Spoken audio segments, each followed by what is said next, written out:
أعوذ بالله من الشيطان الرجيم. بسم الله الرحمن الرحيم. وقال الذين لا يرجون لقاءنا لولا أنزل علينا الملائكة أو نرى ربنا لقد استكبروا في أنفسهم وعتوا عتوا كبيرا. يوم يرون الملائكة لا بشرى يومئذ للمجرمين ويقولون حجرا محجورا. وقدمنا إلى ما عملوا من عمل فجعلناه هباء منثورا. أصحاب الجنة يومئذ خير مستقرا وأحسن مقيلا. ويوم تشقق السماء بالغمام ونزل الملائكة تنزيلا. الملك يومئذ الحق للرحمن وكان يوما على الكافرين عسيرا. ويوم يعض الظالم على يديه يقول يا ليتني اتخذت مع الرسول سبيلا. يا ويلتى ليتني لم أتخذ فلانا خليلا لقد أضلني عن الذكر بعد إذ جاءني وكان الشيطان للإنسان خذولا. وقال الرسول يا رب إن قوم اتخذوا هذا القرآن مهجورا.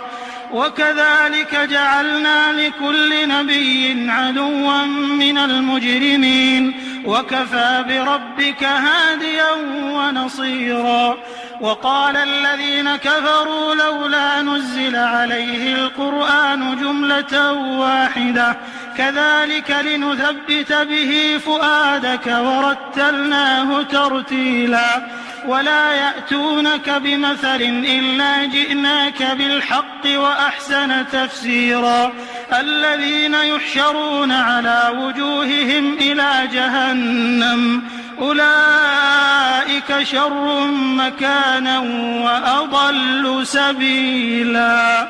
ولقد آتينا موسى الكتاب وجعلنا معه أخاه هارون وزيرا. فقلنا اذهبا إلى القوم الذين كذبوا بآياتنا فدمرناهم تدميرا. وقوم نوح لما كذبوا الرسل أغرقناهم وجعلناهم للناس آية وأعتدنا للظالمين عذابا أليما. وعادا وثمود وأصحاب الرس وقرونا بين ذلك كثيرا. وكلا ضربنا له الأمثال وكلا تبرنا تتبيرا. ولقد أتوا على القرية التي أمطرت مطر السوء أفلم يكونوا يرونها بل كانوا لا يرجون نشورا. وإذا رأوك إن يتخذونك إلا هزوا أهذا الذي بعث الله رسولا.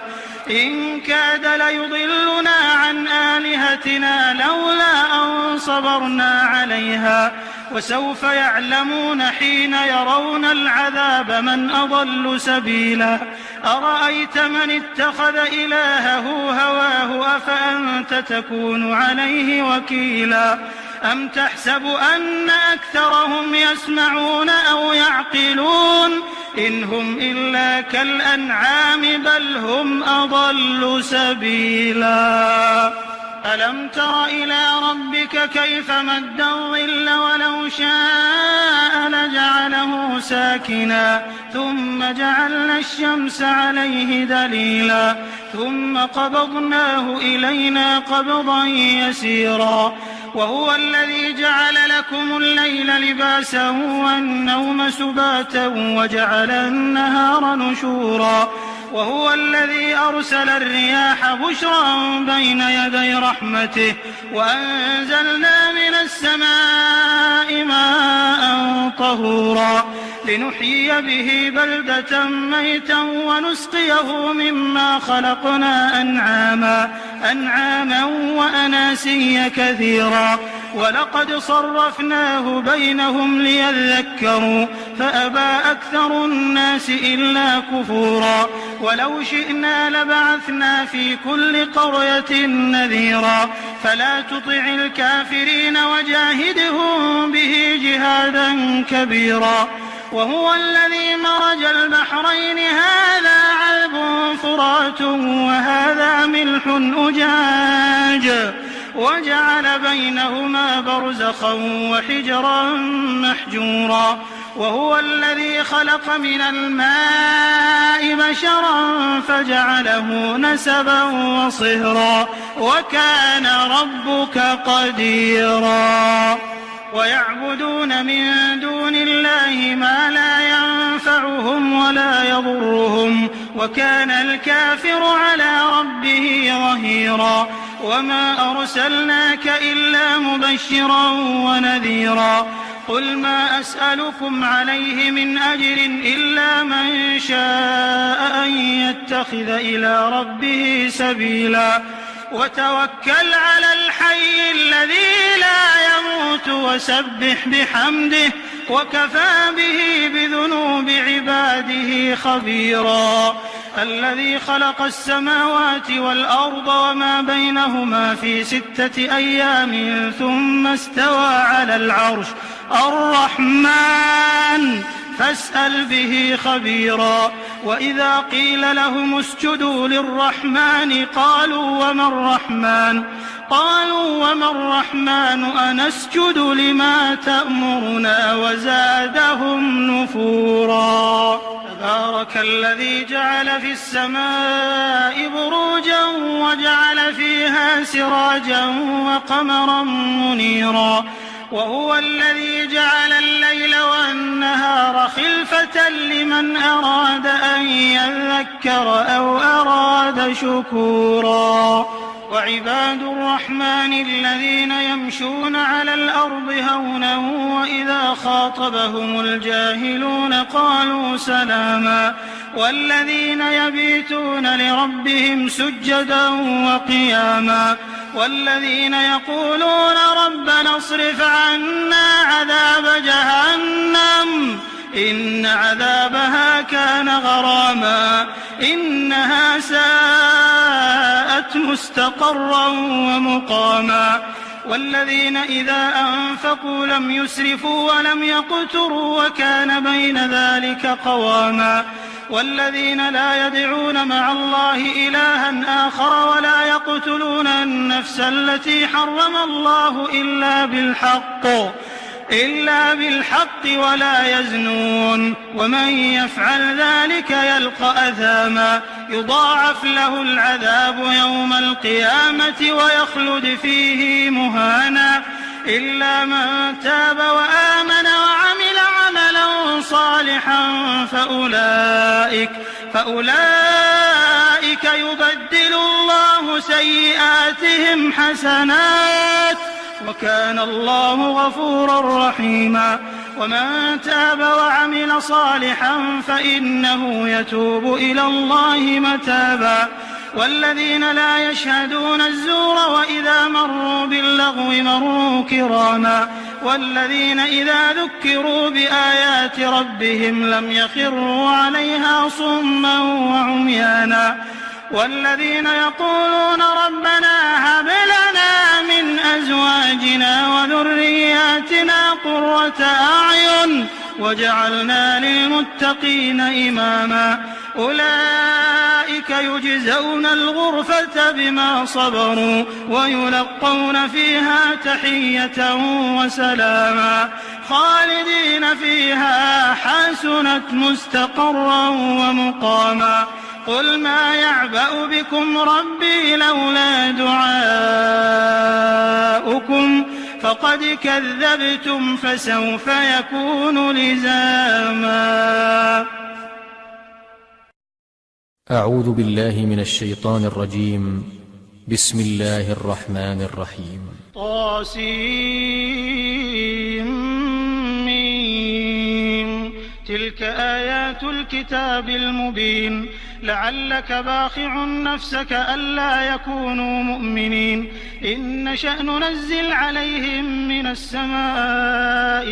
آية فظلت أعناقهم لها خاضعين وما يأتيهم من ذكر من الرحمن محدث إلا كانوا عنه معرضين فقد كذبوا فسيأتيهم أنباء ما كانوا به يستهزئون أولم يروا إلى الأرض كم أنبتنا فيها من كل زوج كريم إن في ذلك لآية وما كان أكثرهم مؤمنين وإن ربك لهو العزيز الرحيم وإذ نادى ربك موسى أن ائت القوم الظالمين قوم فرعون ألا يتقون قال رب إني أخاف أن يكذبون ويضيق صدري ولا ينطلق لساني فأرسل إلى هارون ولهم علي ذنب فأخاف أن يقتلون قال كلا فاذهبا بآياتنا إنا معكم مستمعون فأتيا فرعون فقولا إنا رسول رب العالمين أن أرسل معنا بني إسرائيل قال ألم نربك فينا وليدا ولبثت فينا من عمرك سنين وفعلت فعلتك التي فعلت وأنت من الكافرين قال فعلتها إذا وأنا من الضالين ففررت منكم لما خفتكم فوهب لي ربي حكما وجعلني من المرسلين وتلك نعمة تمنها علي أن عبدت بني إسرائيل قال فرعون وما رب العالمين قال رب السماوات والأرض وما بينهما إن كنتم موقنين قال لمن حوله ألا تستمعون قال ربكم ورب آبائكم الأولين قال إن رسولكم الذي أرسل إليكم لمجنون قال رب المشرق والمغرب وما بينهما إن كنتم تعقلون قال لئن اتخذت إلها غيري لأجعلنك من المسجونين قال أولو جئتك بشيء مبين قال فأت به إن كنت من الصادقين فألقى عصاه فإذا هي ثعبان مبين ونزع يده فإذا هي بيضاء للناظرين قال للملأ حوله إن هذا لساحر عليم يريد أن يخرجكم من أرضكم بسحره فماذا تأمرون قالوا أرجه وأخاه وابعث في المدائن حاشرين يأتوك بكل سحار عليم فجمع السحرة لميقات يوم معلوم وقيل للناس هل أنتم مجتمعون لعلنا نتبع السحرة إن كانوا هم الغالبين فلما جاء السحرة قالوا لفرعون أئن لنا لأجرا إن كنا نحن الغالبين قال نعم وإنكم إذا لمن المقربين قال لهم موسى ألقوا ما أنتم ملقون فألقوا حبالهم وعصيهم وقالوا بعزة فرعون إنا لنحن الغالبون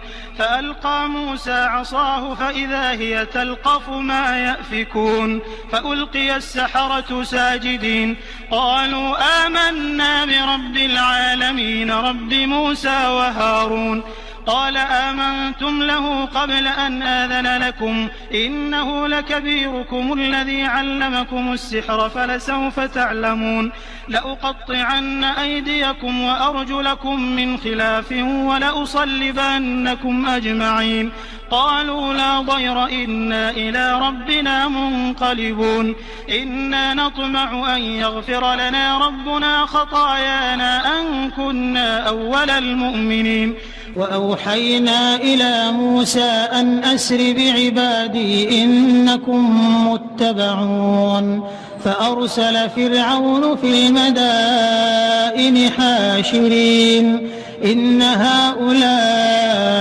لشرذمة قليلون وإنهم لنا لغائظون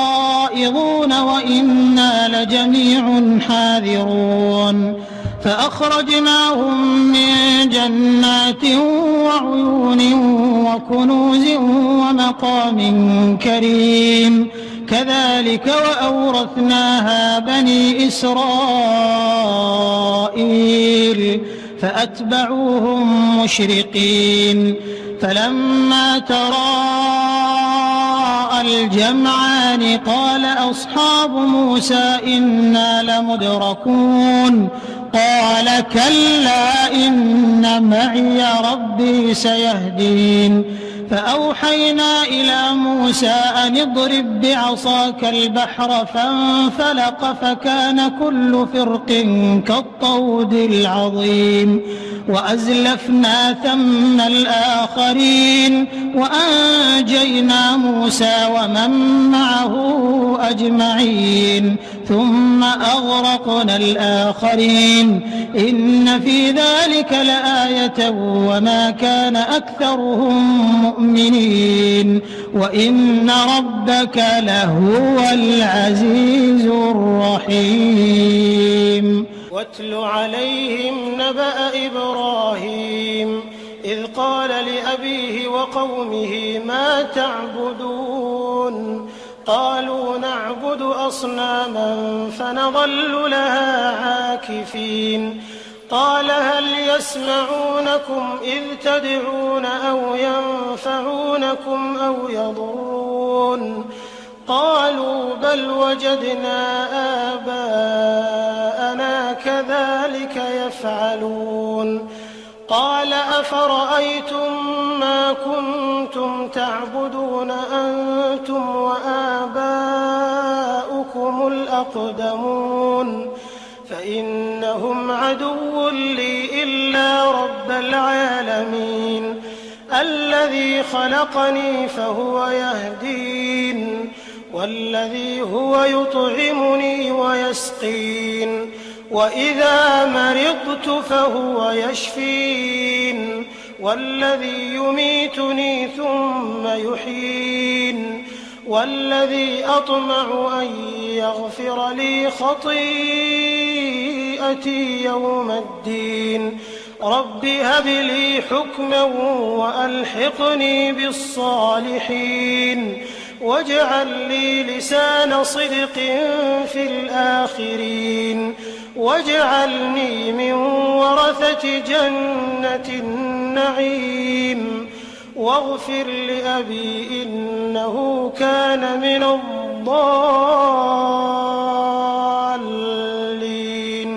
ولا تخزني يوم يبعثون يوم لا ينفع مال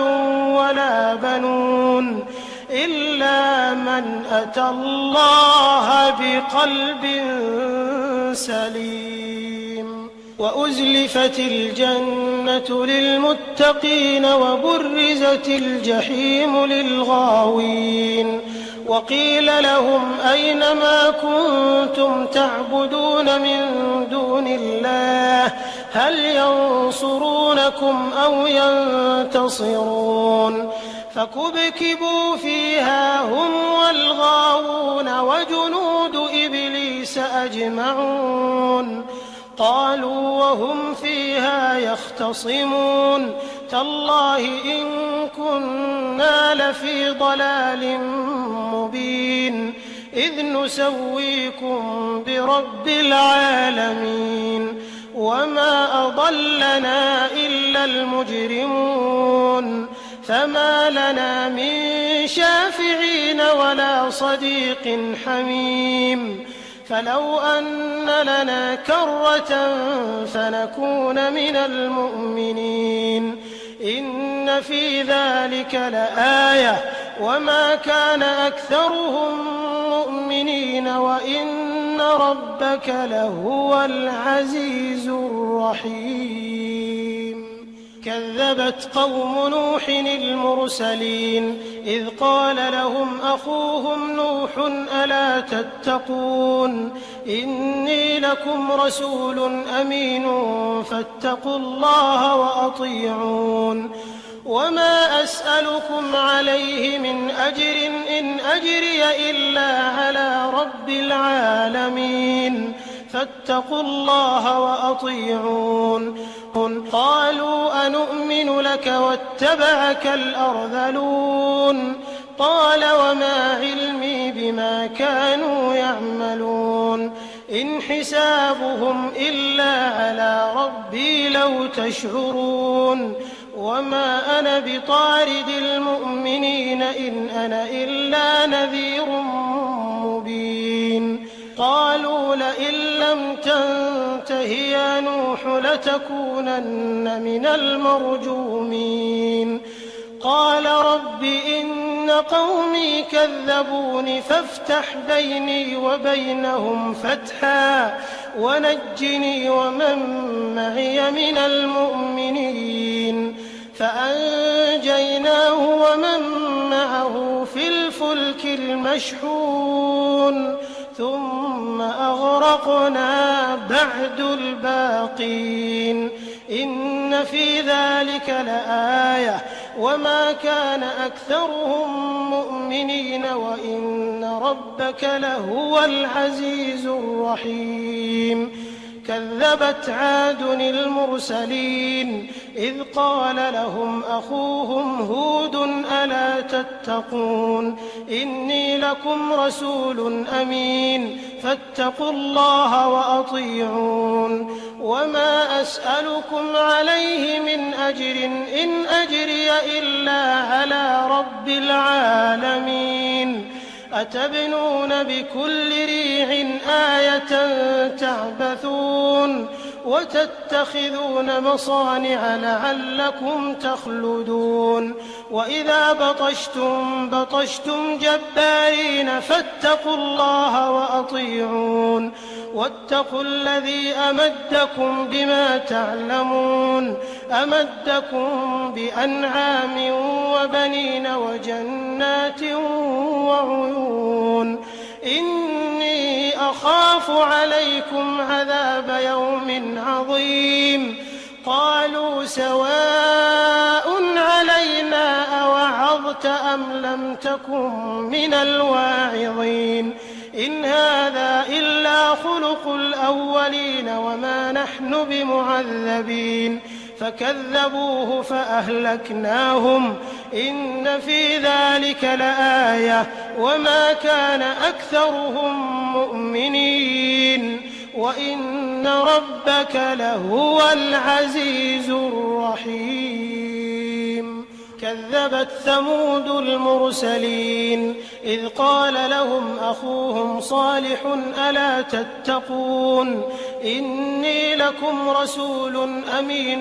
فاتقوا الله وأطيعون وما أسألكم عليه من أجر إن أجري إلا على رب العالمين أتتركون فيما هاهنا آمنين في جنات وعيون وزروع ونخل طلعها هضيم وتنحتون من الجبال بيوتا فارهين فاتقوا الله وأطيعون ولا تطيعوا أمر المسرفين الذين يفسدون في الأرض ولا يصلحون قالوا إنما أنت من المسحرين ما أنت إلا بشر مثلنا فأت بآية إن كنت من الصادقين قال هذه ناقة لها شرب ولكم شرب يوم معلوم ولا تمسوها بسوء فيأخذكم عذاب يوم عظيم فعقروها فأصبحوا نادمين فأخذهم العذاب إن في ذلك لآية وما كان أكثرهم مؤمنين وإن ربك لهو العزيز الرحيم كذبت قوم لوط المرسلين إذ قال لهم أخوهم لوط ألا تتقون إني لكم رسول أمين فاتقوا الله وأطيعون وما أسألكم عليه من أجر إن أجري إلا على رب العالمين أتأتون الذكران من العالمين وتذرون ما خلق لكم ربكم من أزواجكم بل أنتم قوم عادون قالوا لئن لم تنته يا لوط لتكونن من المخرجين قال إني لعملكم من القالين رب نجني وأهلي مما يعملون فنجيناه وأهله أجمعين إلا عجوزا في الغابرين ثم دمرنا الآخرين وأمطرنا عليهم مطرا فساء مطر المنذرين إن في ذلك لآية وما كان أكثرهم مؤمنين وإن ربك لهو العزيز الرحيم كذب أصحاب الأيكة المرسلين إذ قال لهم شعيب ألا تتقون إني لكم رسول أمين فاتقوا الله وأطيعون وما أسألكم عليه من أجر إن أجري إلا على رب العالمين أوفوا الكيل ولا تكونوا من المخسرين وزنوا بالقسطاس المستقيم ولا تبخسوا الناس أشياءهم ولا تعثوا في الأرض مفسدين واتقوا الذي خلقكم والجبلة الأولين قالوا إنما أنت من المسحرين وما أنت إلا بشر مثلنا وإن نظنك لمن الكاذبين فأسقط علينا كسفا من السماء إن كنت من الصادقين قال ربي أعلم بما تعملون فكذبوه فأخذهم عذاب يوم الظلة إنه كان عذاب يوم عظيم إن في ذلك لآية وما كان أكثرهم مؤمنين وإن ربك لهو العزيز الرحيم وإنه لتنزيل رب العالمين نزل به الروح الأمين على قلبك لتكون من المنذرين بلسان عربي مبين وإنه لفي زبر الأولين أولم يكن لهم آية أن يعلمه علماء بني إسرائيل ولو نزلناه على بعض الأعجمين فقرأه عليهم ما كانوا به مؤمنين كذلك سلكناه في قلوب المجرمين لا يؤمنون به حتى يروا العذاب الأليم فيأتيهم بغتة وهم لا يشعرون فيقولوا هل نحن منظرون أفبعذابنا يستعجلون أفرأيت إن متعناهم سنين ثم جاءهم ما كانوا يوعدون ما أغنى عنهم ما كانوا يمتعون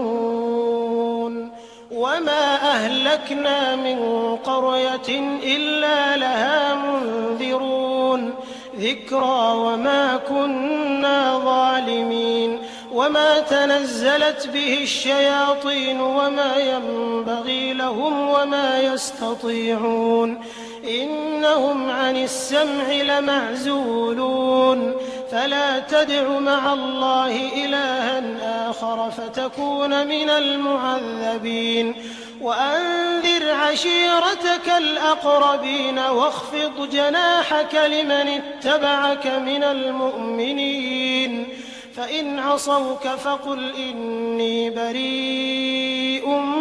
مما تعملون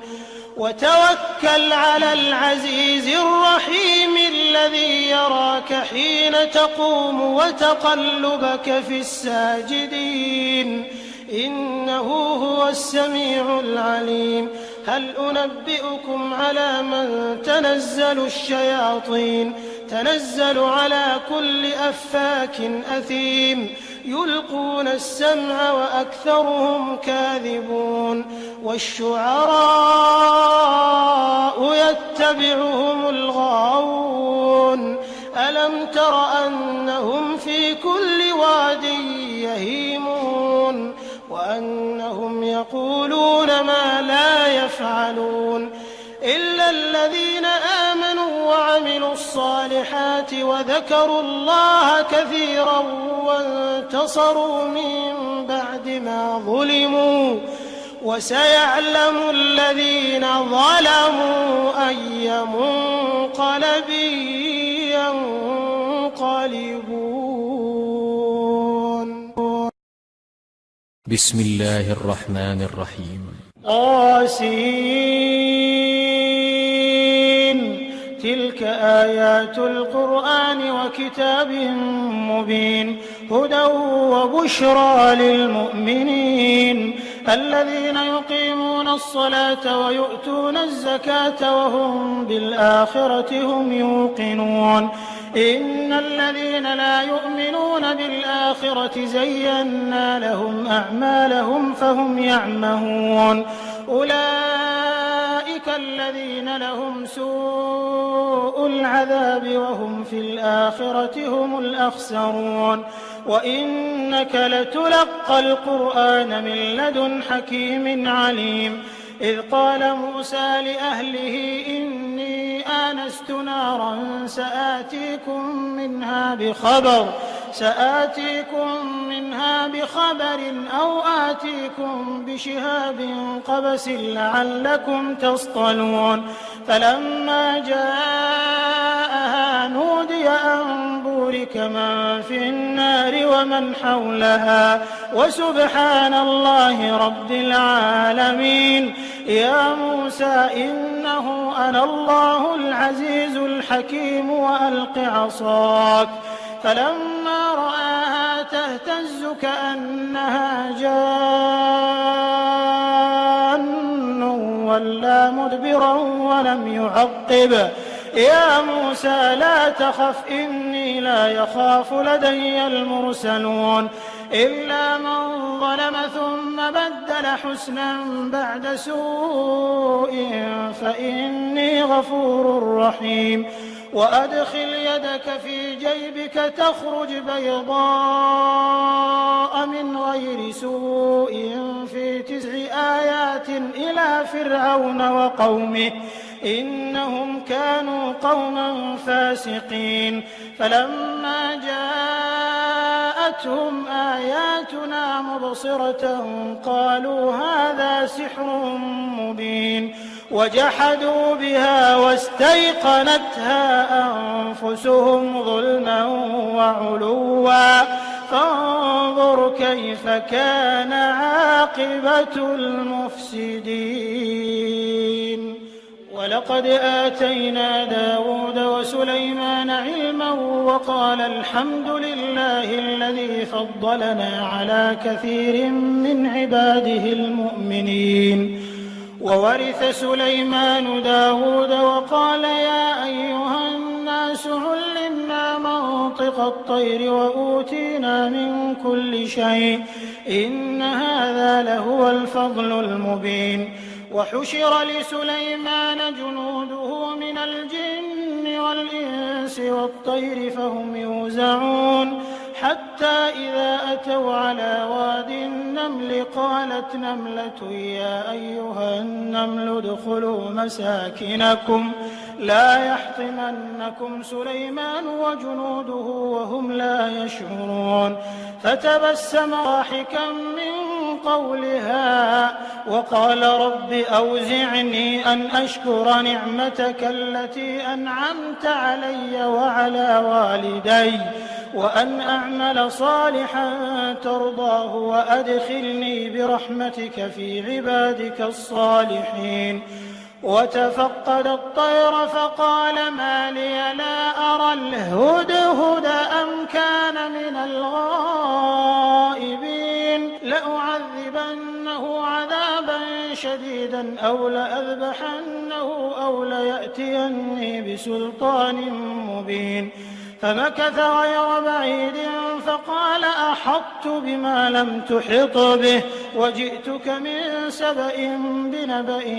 يقين إني وجدت امرأة تملكهم وأوتيت من كل شيء ولها عرش عظيم وجدتها وقومها يسجدون للشمس من دون الله وزين لهم الشيطان أعمالهم فصدهم عن السبيل فهم لا يهتدون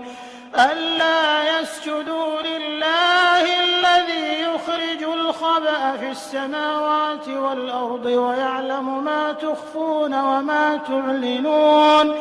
الله لا إله إلا هو رب العرش العظيم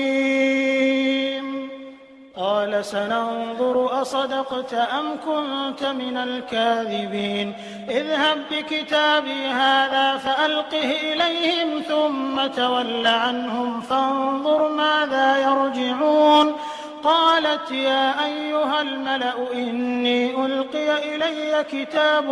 كريم إنه من سليمان وإنه بسم الله الرحمن الرحيم ألا تعلوا علي وأتوني مسلمين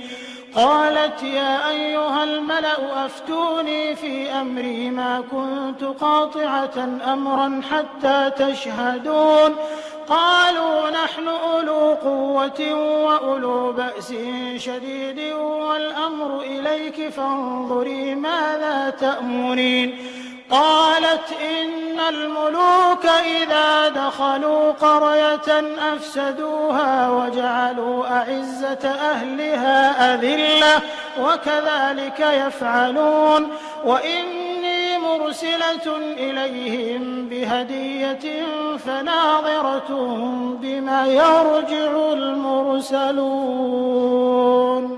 فلما جاء سليمان قال أتمدونني بمال فما آتاني الله خير مما آتاكم بل أنتم بهديتكم تفرحون ارجع إليهم فلنأتينهم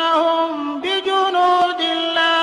قبل لهم بها ولنخرجنهم منها أذلة وهم صاغرون قال يا أيها الملأ أيكم يأتيني بعرشها قبل أن يأتوني مسلمين قال عفريت من الجن أنا آتيك به قبل أن تقوم من مقامك وإني عليه لقوي أمين قال الذي عنده علم من الكتاب أنا آتيك به قبل أن يرتد إليك طرفك فلما رآه مستقرا عنده قال هذا من فضل ربي ليبلوني أأشكر أم أكفر ومن شكر فإنما يشكر لنفسه ومن كفر فإن ربي غني كريم قال نكروا لها عرشها ننظر أتهتدي أم تكون من الذين لا يهتدون فلما جاءت قيل أهكذا عرشك قالت كأنه هو وأوتينا العلم من قبلها وكنا مسلمين وصدها ما كانت تعبد من دون الله إنها كانت من قوم كافرين قيل لها ادخل الصرح فلما رأته حسبته لجة وكشفت عن ساقيها قال إنه صرح ممرد من قوارير قالت رب إني ظلمت نفسي وأسلمت مع سليمان لله رب العالمين. وأرسلنا إلى ثمود أخاهم صالحا أن اعبدوا الله فإذا هم فريقان يختصمون قال يا قوم لم تستعجلون بالسيئة قبل الحسنة لولا تستغفرون الله لعلكم ترحمون قالوا اطيرنا بك وبمن معك قال طائركم عند الله بل أنتم قوم